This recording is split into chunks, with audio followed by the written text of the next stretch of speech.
So you've brought home some fancy yarn and realized that instead of coming in a ball like this that you can knit directly from, it's in a skein that needs a couple more steps before it becomes knittable.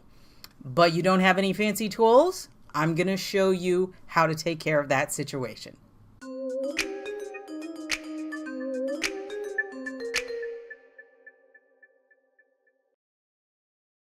Hello knitters, Barbara Benson here. I am an independent knitwear designer who also likes to make videos here on my YouTube channel, Watch Barbara Knit. Make sure to check in the description notes below where you will find links to all of my online shenanigans, including how to get my patterns to knit up for yourself, how to join the Watch Barbara Knits Facebook, and how to support me on Patreon. So, I have already made a video on how to use an umbrella swift, and I will link to that. And usually when you use an umbrella swift, you can wind by hand from it, but you can have a ball winder. But what are you going to do if you have a skein of yarn, but you don't have a ball winder and or a swift? By the way, if you're only going to invest in one of those, I would recommend a swift, because you can always use the swift to hold your yarn and wind by hand off of the swift. But a ball winder without something to hold your yarn is a less useful tool. If you want to get directly to how to hand wind a ball, I will put a number link up here so you can jump forward. But winding yarn involves a couple of steps. And one of the number one things is you have to have something to hold your yarn. Your yarn, this type of yarn, when you open up the skein, and I'm going to show you this up close when we get to the tutorial part, it comes out in a ring. It comes out in a loop of yarn. This is one continuous loop of yarn that you're going to want to knit from. These loops are tied. This particular one has a tie here and a tie here and also a tie here. One of these ties is going to yield the ends of your yarn and the other ones are just going to come off completely. But if you just undo it like this and just like put it in your lap like this and try to start winding, you're going to end up with just a hot mess. It's gonna get tangled. You have to hold it in a manner that is going to keep everything separate like this. You got to keep your loop. You have to maintain the integrity of your loop. So I wanted to give you a few ideas of, you have your yarn now, it's in your house, you don't have a swift. Again, a swift is something that's made to hold the yarn and it spins, so it makes it easy on you, but you really need to knit from this yarn.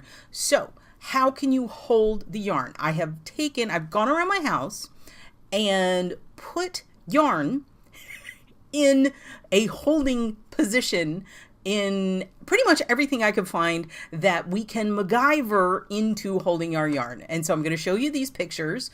I got to make sure I hit them all in the same order. I think I'm going to put them right down here. So here are a couple what I call body holds. There are ways that you can hold the yarn on your body, but you need to know that once you cut and you have undone the skein, once you've started, you are committed. There is no going back. If you start trying to move this skein, you're going to frequently end up with tangles. So if you use one of these body holds, make sure you've gone to the bathroom. Make sure that you can hold the position for an extended period of time while you're winding, depending on what kind of yardage you have. Like if you're just doing worsted and it's about 200 yards, you're probably okay. I wouldn't recommend this for 100 grams of lace weight because you're going to be there for a very, very long time. Okay, so this is the first one, and this is simply, I'm sitting on my bed with my knees up and I have the yarn draped around my knees. You can see that I have part of the loop going across my lap, like just above my knees, and then the rest of it is going down. So this is a knee hold. If you're not comfortable sitting with your knees up like that, I really recommend you be propped against something when you do this. Here is a second body hold option, still on my bed, and this is the foot hold option. So you can see here, I have it around my feet. Make sure your feet are clean. But that is the foothold option. Again, you can see how I'm holding the yarn apart, and it's in one big loop. And it's going to involve leaning forward and leaning back to get that yarn from around the loop. Now, here's one. This is the door handle hold. I actually have it. I have lever door handled. And as you can see, I've gone around both sides, so it'll keep it a little more separate. You can conceivably just hang it from one, but if you jerk it too hard and the whole thing falls off, you're gonna...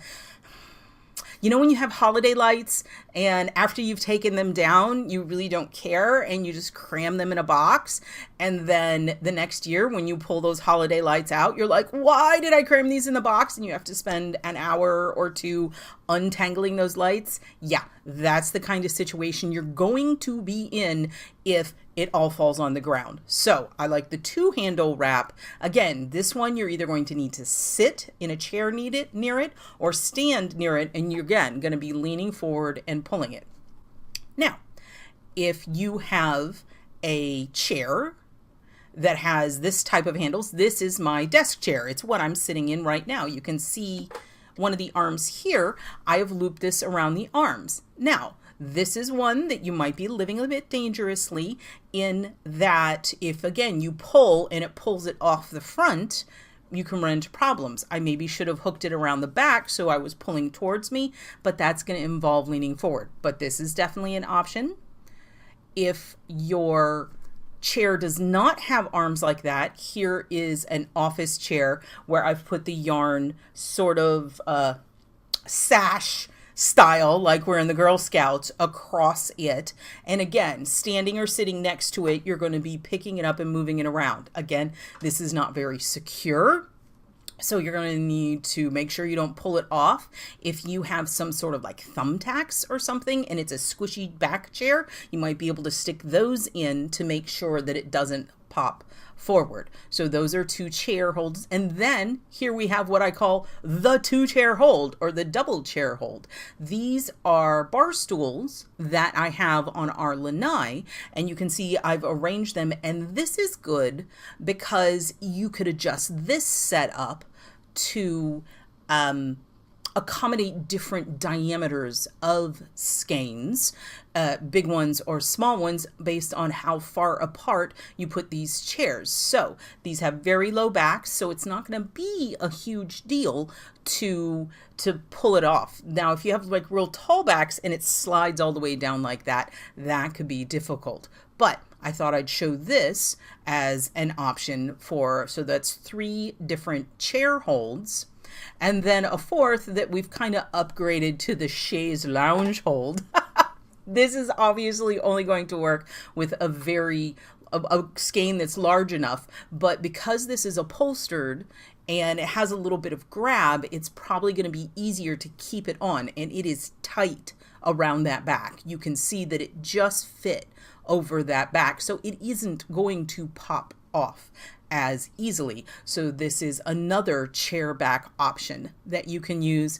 And finally, the OG, the like classic yarn hold is your partner or someone in your home that you can dragoon into sitting there for the length of time that you need to hand wind your ball. This is my partner. And you can see he's very thrilled about the situation. Again, this is something where the person has to hold their arms out for an extended period, and it can get a little tiring, but you know, there's nothing like old school. So there are just a few options on how you can hold your yarn. The integral part of that is it needs to be in the big loop. You need to be able to remove the yarn easily. If it's something that can spin, even better. I didn't have any, but if you have a lamp with a large lamp shape that's one of those tapered style that you can put the loop on it and it slides down and then stops, and then you can pull on it and it spins, that would work amazingly.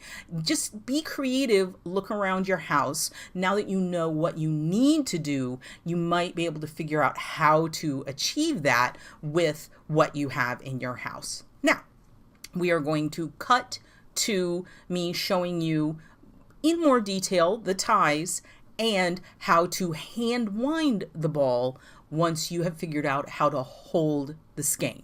This is a skein of yarn. They typically come twisted in this manner, and the way you open them up to get ready to wind them is you'll find one end that has one end tucked through the other. So what we do is we pull that out, and now we have, you can see, 2 loops. Those 2 loops are wound around each other, twisted around each other, and then you can see it's twisted here. So you untwist it, and eventually you will find you can make it into one big loop. Now this is so big I can't get the whole thing on my screen, but you can see it's one big loop. Now, skeins will be tied. Here's a tie. This one, if I look all the way around it, is only tied in the one location. Some skeins will have multiple ties. Some skeins only have one tie. If the skein has multiple ties, some of those ties are just going to be separate ties. One of those ties is going to be like this, where it is actually part of the skein.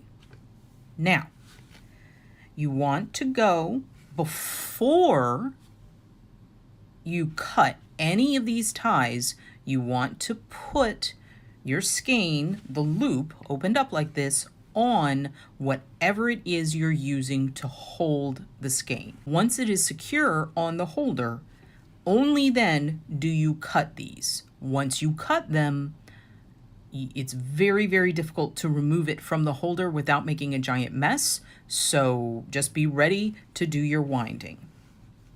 Now, what you want to do when you cut is pull away like this and cut just below the knot. Make sure that knot is far away from the rest of your yarn. You do not want to accidentally, don't just stick your scissors in here and cut like this. You run the risk of cutting your other yarn. There are some that are even, what happens is they take one end and tie it around here, and then the other end is tied around here. So there's 2 ties, but they're both ends. So just look at what you have. Once you cut this knot, if it's just a tie, you'll end up being able to pull the whole tie out. Once you cut this knot, if you pull and it's attached, then you found the end of the skein. So that is what it looks like when you open it up. Now, one thing you want to watch for is you don't want to get, when you're putting it on the holder, you don't want some of your yarn like that. You want to make sure that you've checked and that your loop is intact. You don't have one, when you put it on the thing, you don't have one going like this. That is going to cause you tangles. So make it nice and neat and put it on your holder. Once it's secure on your holder, I'm just going to show you how to make a ball. I'm doing it from an existing cake just so that I don't end up with any tangles.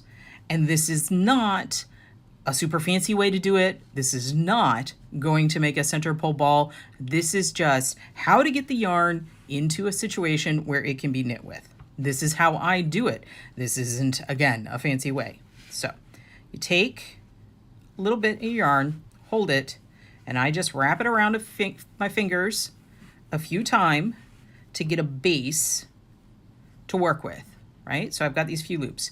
Then I squish it up into a ball, and then here, got to move this over here.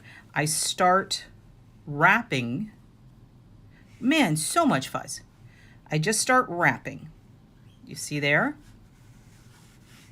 And wrap, and then do a little turn. Wrap, wrap, wrap.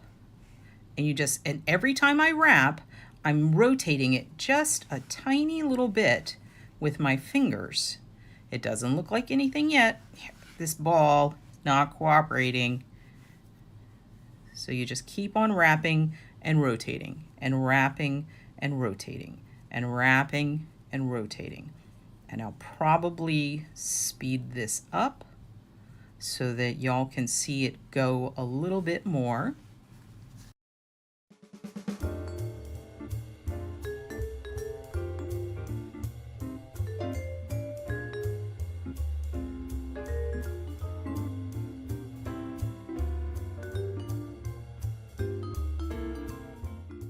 Now you'll see where my thumb has been? You can see it's making this little kind of UFO action. It just looks bleh on the other side. And you'll also notice that it is a lot more of a UFO shape than it is round.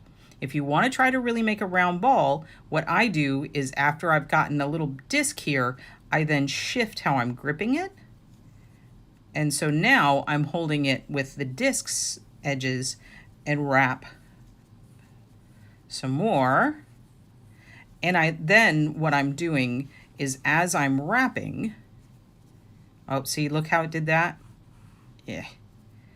As I'm wrapping, I'm rotating and spinning at the same time. So I'm not just rotating this way, I'm also kind of just randomly, I mean, really, this is not a precise thing. One thing to think about is that you don't want this tight. The yarn you want it fairly loosely wound. You don't want to be putting tension and making a tight ball, because that tension, get over there, that tension, see, I've made my little hole again. So, I mean, and it makes it look kind of cool. And if you want to keep on doing that and making it look nice and neat, go for it. More power to you. I am very random when I'm hand winding balls. But definitely you don't see, we're not pulling like tension. We're not pulling it tight. It's just wrapping it around and moving it around. I'm loosely holding it in my hand, because if you store the ball and you store the yarn and the yarn is under tension, then it's going to stretch and possibly deform your yarn. It can cause problems. See how I rotated there again? I moved away from where my little hole was being made, and this is it. You just keep going and going and going and going until you have wound all your yarn into a ball that can be worked from. It's gonna make a ball. is pretty much, it doesn't get, this is not, as I said, not center pole, not fancy. It's just your classic old school yarn ball. If you keep moving it around, it'll stay pretty round. If it doesn't stay round, you know, you can still knit from a UFO. It's not a big deal. But that is the basics on how to hand wind yarn. I hope that was informative and helped you out on how you can hand wind a skein into a ball. As I said a couple of times, this is not a fancy way to do it. This is not like, I know there are ways that you can put your thumb in it and hold it and you end up with this gorgeous, beautiful ball. I had a lady in my knitting group in Atlanta who hand wound beautiful balls. That is not what I do. I make like the thing that's supposed to be inside a golf ball. I wind balls so that I can knit from them. They're not like beautiful, but they work. So the two elements for hand winding when you don't have any fancy tools is you have to have a way to securely hold your yarn without it getting tangled. and then you wind it into a ball. Make sure you don't put too much tension during the winding process. And that is it. So next time you come home or you buy yarn on a trip and you just cannot stand it and need to get into it immediately, you can look into these different options to get yourself from skein, from loop, to being able to knit as quickly as possible. If you like this video, please give it the thumbs up, click that like button. And if you would like to be notified whenever I upload a new video, please subscribe to my channel and select notifications. Thank you so much.